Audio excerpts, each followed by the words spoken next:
हम लोग समांतर श्रेणी को समझने के लिए संख्याओं की कुछ सूची पर विचार करते हैं। सबसे पहले लेते हैं प्राकृतिक संख्याओं की एक सूची। प्राकृतिक संख्या जो है वो जितनी भी गिनती की संख्याएं हैं जिनका उपयोग गिनती के लिए किया जाता है उन्हें प्राकृतिक संख्या कहते हैं। अब हम लोग देखते हैं इसमें कि 1 से 2 प्राप्त करना है तो हम लोग क्या करेंगे +1। फिर 2 से 3 प्राप्त करना है तो फिर क्या करेंगे +1। अगर 3 से 4 प्राप्त करना है तो फिर क्या करेंगे +1। इसी प्रकार इसके आगे 4 से 5 प्राप्त करना है तो फिर क्या करेंगे +1। तो हम लोग यहाँ देख रहे हैं कि पहले पद के अतिरिक्त प्रत्येक में पद को प्राप्त करने के लिए एक निश्चित संख्या क्या +1 को ऐड कर रहे हैं। अगर +1 को जोड़ते हैं तो एक निश्चित संख्या आगे का पद प्राप्त हो रहा है। जैसे 1 में 1 जोड़े तो 2 प्राप्त हुआ, 2 में 1 जोड़े तो 3 प्राप्त हुआ, 3 में 1 जोड़े तो 4 प्राप्त हुआ।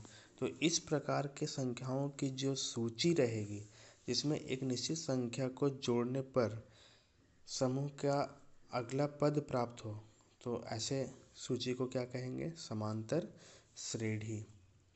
तो इसको समझने के लिए हम लोग दूसरे उदाहरण का सहयोग लेते हैं।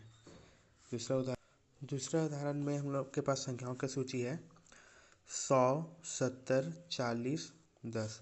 तो 100 के बाद पहले ये के बाद अतिरिक्त में 100 के बाद अगर हमें प्राप्त करना हो 70 तो क्या करेंगे 100 में अगर -30 करते हैं तो हमें 70 प्राप्त होगा। फिर 70 में अगर -30 करते हैं तो हमें 40 प्राप्त होगा। फिर 40 में अगर -30 करते हैं तो हम लोग को 10 प्राप्त होगा। इसी प्रकार अगर इसके आगे का पद प्राप्त करना हो तो फिर 10 में अगर -30 करेंगे तो हमें क्या प्राप्त होगा -20। क्या प्राप्त होगा -20। तो इस प्रकार हम लोग देख रहे हैं कि प्रत्येक पद में एक निश्चित संख्या को जोड़ने या घटाने पर पहले पद के अतिरिक्त उसके आगे का पद प्राप्त हो रहा है। तो इस प्रकार के संख्याओं की सूची को समांतर श्रेणी कहा जाता है।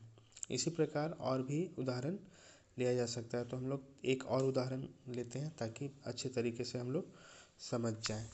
तो तीसरा उदाहरण हमारे पास तीसरा उदाहरण है 3, 3, 3, 3, 3। तो प्रत्येक पद में अगर हम लोग 0 को जोड़ें या घटाएं तो हमको अगला पद प्राप्त होगा। इसमें भी अगर 0 जोड़ेंगे तो हमको क्या मिलेगा +3 मिलेगा। इसमें भी अगर 0 जोड़ेंगे तो फिर क्या मिलेगा +3 मिलेगा। तो यहाँ पर देख रहे हैं यहाँ भी एक निश्चित संख्या को जोड़ने या घटाने पर वो निश्चित संख्या कौन सा है 0 को हमको जोड़ने या घटाने पर आगे का पद प्राप्त हो रहा है।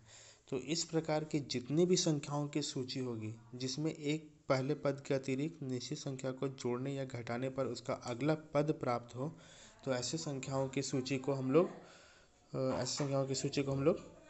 समांतर श्रेणी कहते हैं।